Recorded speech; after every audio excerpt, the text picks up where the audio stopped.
Every one of us has the capability to commit the most horrifying sin or show the most beautiful compassion to our fellow man. This is the very definition of an illness within the psyche and soul of man.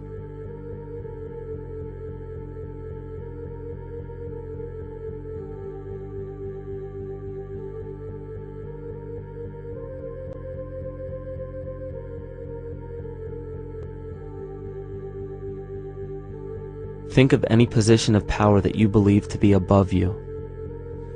Royal families, government leaders, the United Nations, financial organizations, corporate monopolies, and media juggernauts. These are all facets of our false ego. They are the physical advent of our own sickness.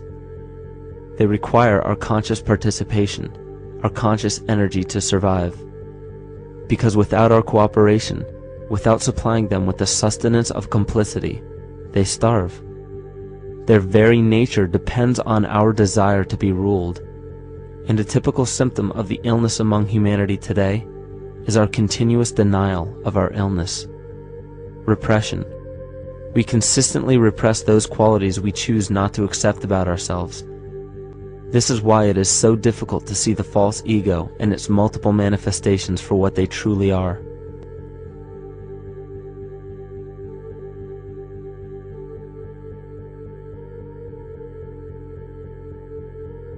This is the very nature of the false ego. It acts as a red herring to distract us from the freedom we truly have.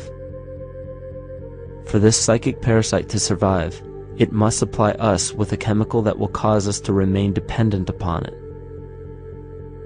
In this case, the sustenance is our conscious energy. And in order for us to feed it to the parasite, the chemical of fear causes humanity to crave protection and defense.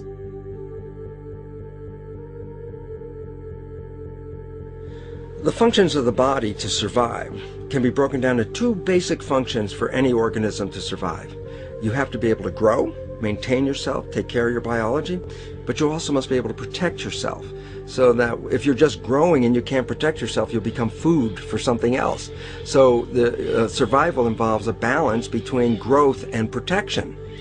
Through the history of human civilization and through human evolution, we recognize that our nature is to be in a state of growth, and that our protection is only supposed to be used to, help us out of that threatening moment. You can't be in growth and in protection at the same time. So the significance is, when we see a need of protection, the stress hormones in the body shut off the blood vessels in our viscera, or gut, which is the part of the body for growth. Well, the issue is, if you took the blood from the viscera and moved it out to the arms, then you left no blood in the viscera. That means no growth. But you're ready to fight. And when your fighting is finished, then the blood returns back to the viscera and you grow again. But in the world that we live in today, it's 24/7 fear.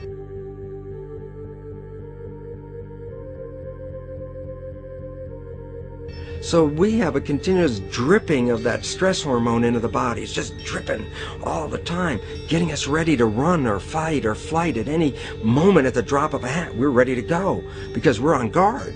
Well, the problem is, what does that mean about your allocation of energy? And it says, we're spending most of our energy in protection.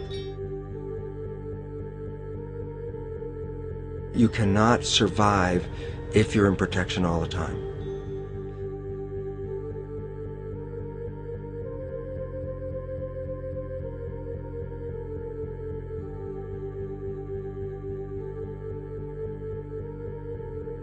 And if the parasite can control the nature of the fear, it can then create a fear among us that only it can defend us against. A recent physical manifestation of this comes from Zbigniew Brzezinski, former Secretary of State who also supported President Barack Obama. In his book, The Grand Chessboard, he states, as America becomes an increasingly multicultural society, it may find it more difficult to fashion a consensus of foreign policy issues, except in the circumstance of a truly massive and widely perceived direct external threat. Even the Reichsfuhrer of the Nazi Party Hermann Göring sums up this game of supply and demand perfectly when he stated, "The people can always be brought to the bidding of the leaders." That is easy.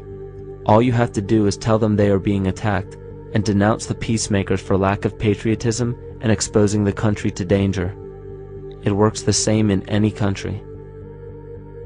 It also works the same in every individual psyche. Just remember that the false ego has only one desire: to become greater and more powerful than the true self.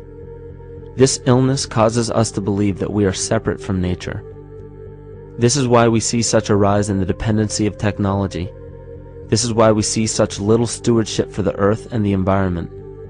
And this is why we see bigotry, racism, sexism, and every other form of discrimination possible that leads to crime, violence, wars, and eventually, the global destruction of the organism. This endless state of fear, confusion, and segregation our world seems to live in is a symptom of the false ego creating a false threat.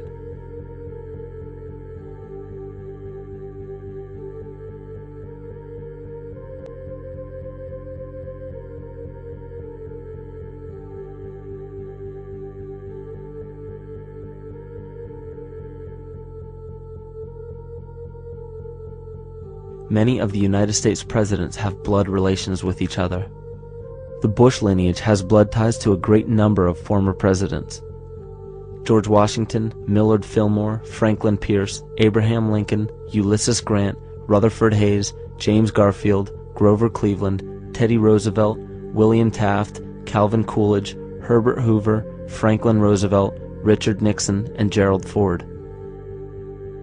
Michael Tsarion points out in his work that Bush is closely related to every European monarch on and off the throne, and has kinship with every member of Britain's royal family. Bush's family tree can be documented as far back as the early 15th century.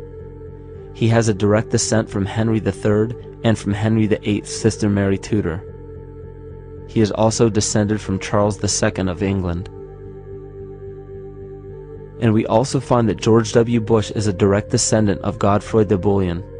Godfrey was the first king of Jerusalem after he recaptured it from the Saracens, which was the name for the Islamic faith during the Middle Ages. It is interesting to note that the current occupation of the United States in the Middle East was re-established by the same family, George Bush Sr. in 1991, and again by George Bush Jr. in 2003. George Bush Jr. is then found to be a cousin to both opposing candidates of his 2 terms in office, Al Gore and John Kerry. Democratic President Barack Obama also has blood ties with George W. Bush, as well as Gerald Ford, Lyndon Johnson, Harry Truman, James Madison, and the British Prime Minister Sir Winston Churchill. On the opposing side of the 2008 presidential ballot, John McCain is descended from Robert the Bruce, King William I of Scotland, and also Godfrey de Bouillon.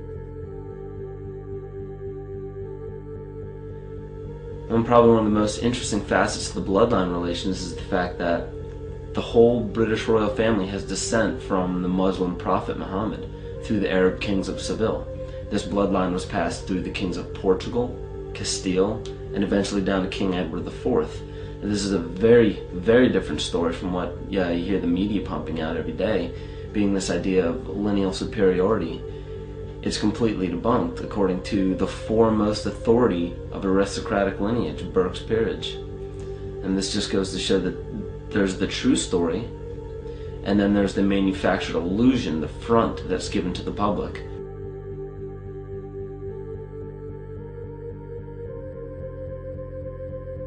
These blood ties go on and are documented thoroughly through literature such as Burke's Peerage and other comparable books.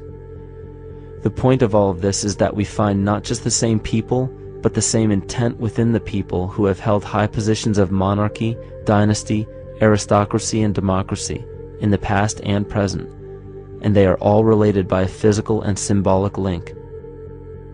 This bloodline carries the symbol of our illness.